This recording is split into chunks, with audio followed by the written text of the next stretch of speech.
Emotions running high in Washington, D.C. Same-sex couples now legally allowed to marry, but still fired for being gay.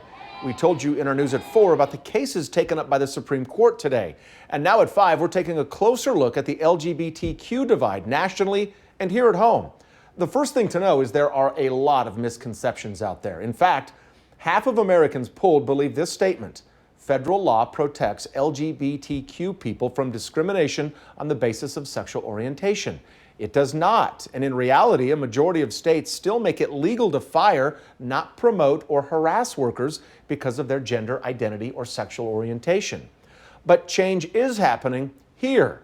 KCTV5's ABIGAEL James talked with a local woman who identifies as LGBTQ about the latest city to make protecting LGBTQ people's rights law. Abby?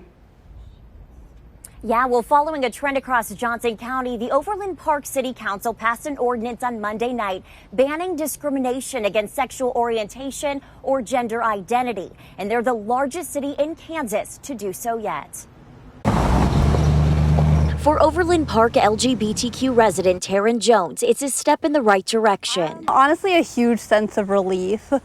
A resident of the city for nearly 6 years and once the first open LGBTQ candidate for OP City Council, Jones says it's a weight off her shoulders to know that discrimination against her community is now prohibited. I'm coming to you tonight as an LGBTQ resident of the city. Jones herself was part of more than 50 people who testified on the issue at a city meeting last month.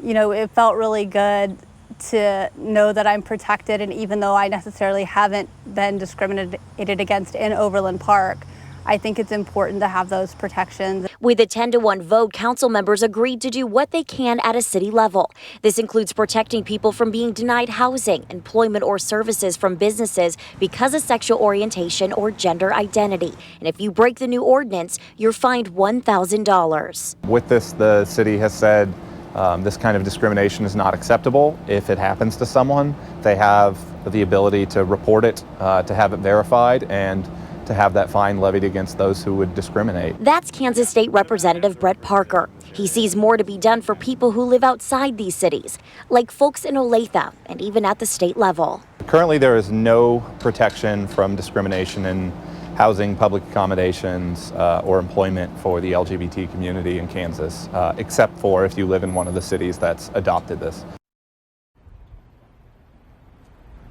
Now, we did reach out to City Council member Jim Kite. He is the sole person who did vote against this ordinance. He actually called us back just before this live shot to tell us the reason why he did that. His objection was because of the way the ordinance was crafted. He says there was opportunity for additional civil litigation after the mediation process, and it was unclear what the effect would be for businesses and such. Now, he did say that he did like the bulk of the way that the ordinance was written. Now, Overland Park non-discrimination ordinance will take effect on October 15th.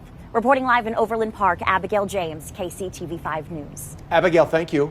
Only a handful of states have banned work discrimination based on sexual orientation and gender identity. Several of them border Kansas and Missouri, but our states have yet to make the same stand.